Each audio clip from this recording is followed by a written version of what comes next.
Terdakwa kasus pembunuhan Brigadir Yosua Bribka Riki Rizal sempat keceplosan menyebut soal sarung tangan dalam sidang pembunuhan Brigadir Yosua pada Senin 5 Desember. Lantaran keceplosan itulah Riki Rizal langsung buru-buru merevisi ucapannya di hadapan hakim. Dalam sidang di Pengadilan Negeri Jakarta Selatan, Riki Rizal dicecar pertanyaan soal apakah ia melihat Verdi Sambo memakai sarung tangan hitam saat Yosua dihabisi. Hanya saja Riki Rizal kala itu menyebut ia tak yakin apakah yang dilihat di tangan Sambo adalah sarung tangan hitam atau masker berwarna hitam. JPU pun langsung mengingatkan soal berita acara pemeriksaan Riki Rizal yang sempat mengaku melihat Verdi Sambo menggunakan kedua tangan untuk menembak ke arah dinding rumah.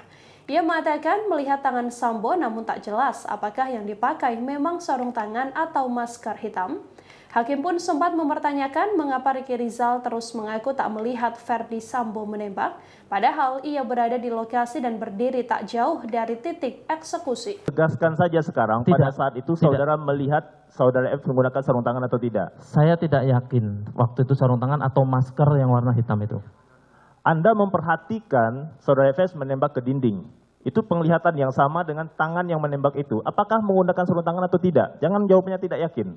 Siap, waktu itu saya tahunya itu sarung tangan masker warna hitam. Masker yang saudara. Siap. Masker yang ada di muka saudara perhatikan. Tangan yang menembak saudara perhatikan tidak ada sarung tangannya. Bukan, masker yang ada di tangan Bapak itu. Masker. Siap. Tangan kanan atau tangan kiri? Kiri, Pak.